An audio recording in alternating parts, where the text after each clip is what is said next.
오늘은 아각과 사울이라는 제목으로 하나님의 말씀을 함께 나누겠습니다. 오늘 에스더 말씀을 읽을 때 저희에게 좀 낯설지 않은 표현들이 반복되는 것을 보게 됩니다. 다 죽이고 또 재물에는 손을 대지 않았다라는 이 표현은 저희가 작년에 새벽에 묵상했던 여호수아서를 떠올리게 하는 표현입니다.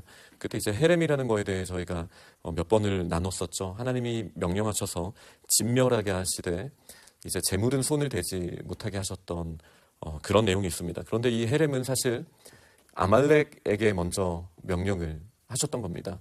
이스라엘 백성이 출애굽 이후에 광야에 르비딤에 이르렀을 때 아말렉 자손들이 가장 먼저 이스라엘을 대적하여서 그들을 무너뜨리려고 했습니다.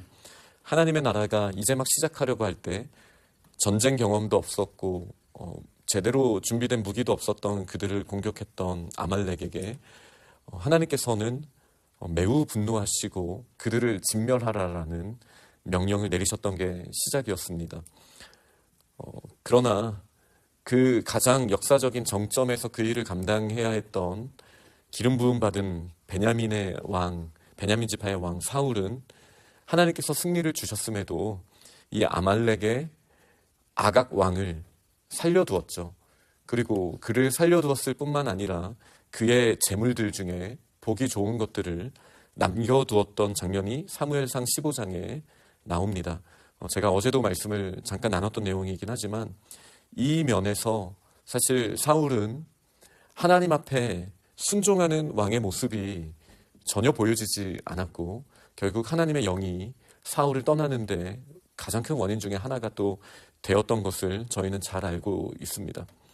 이 아말렉과 또 이스라엘의 이야기, 아각 왕과 사울의 이야기는 그 시작을 보면 이 아말렉은 에서의 자손의 후손이거든요.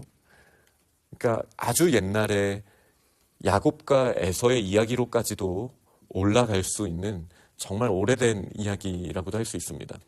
그러나 오늘 본문에서 이제 그 끝이라고 거의 보여지는 장면이 나오는 것이죠. 마치 아각과 사울의 전쟁이 다시 재현되는 것처럼 하만과 모르드게가 아각의 후손으로서 또 베냐민 기스의 후손 사울을 떠올리게 하는 이 모르드게의 이야기로서 연결이 되고 있다는 사실을 저희는 잘 알고 있습니다. 그리고 이 이야기는 여기서 사실 끝이 아닙니다. 우리의 매일의 삶에서 반복되는 것처럼 보여지듯 사실 헤롯 왕과 진짜 왕 예수 그리스도의 이야기로까지도 연결이 됩니다. 이두메 사람 헤롯을 우리는 이 아각의 후손 또 아말렉의 후손으로도 볼 수 있거든요.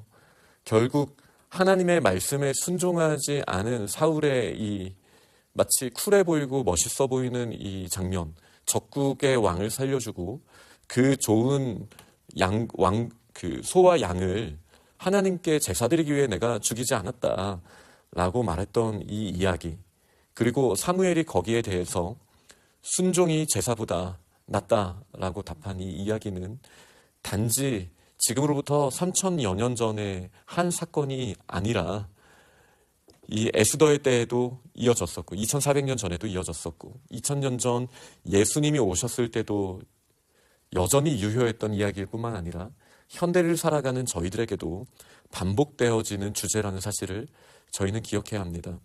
에스더와 모르드게는 하나님이 허락하신 승리를 이제 누리게 되었습니다. 그러나 오늘 본문이 강조하는 한 가지 키워드는 무엇입니까? 그 모든 대적들은 진멸하였으되 재물은 손대지 않았다라는 거예요. 이 말씀이 너무나 중요합니다. 이 두 가지가 사울이 성공하지 못했던 거거든요. 사울은 마치 아골골짜기의 아간처럼 여호수아서에 나왔던 여리고 성에서의 완전한 승리를 허락하셨지만 그러나 그 가운데 재물을 손대었던 것이죠. 그러니까 헤렘을 정확하게 지켜나가지 못했던 거예요. 헤렘이 무엇이죠? 하나님께 주권이 있다는 것을 인정하고 하나님의 편에 서지 못한 것들에 대한 심판을 내리는 거예요. 그것이 사람이든 물질이든 완전한 심판이 하나님을 통해서 임한다라는 것을 우리의 믿음의 고백으로 하는 것이 헤렘입니다. 그러나 우리가 사울같이 할 때가 있다라는 거예요. 하나님에게 속하지 않은 것을 하나님께 돌이키게 하지도 못하면서 나의 유익이라고 생각하고 외교적으로 정치적으로 왕을 살려두고 또 나에게 도움이 된다라고 해서 물질을 남겨두는 일이 사울에게 있었고, 이 일은 다윗 왕 이후에도 왕들에게 반복되었던 주제입니다. 하나님을 신뢰하지 않고 이 세상을 신뢰하였던 이 모습이 보여지게 되는 것이죠. 그러나 이제 이 수산성에서 세상에 하나님의 통치하심의 가장 반대편에 있다라고 보여지는 이 페르시아 제국의 수도에서 아주 긴 시간이 지난 후에 하나님을 신뢰함으로 하나님의 대적들을 쉽지 않은 상황에서 순종함으로 그들을 진멸하였고, 또 그러면서도 모든 재물을 탐하지 않고 재물은 그대로 내버려뒀다라는, 이 재산들은 그냥 두었다라는, 손을 대지 않았다라는 표현이 오늘 본문에 있으니 지금 저희들에게 도전하시는 말씀은 분명하지 않습니까? 아각을 바라보는 사울의 눈을 우리가 때로는 육신의 안목을 가지고 이생의 정욕을 가지고 가지게 될 수도 있습니다. 그러나 우리의 눈을 밝히시게 하셨을 때 우리에게 어떤 일이 일어나야 합니까?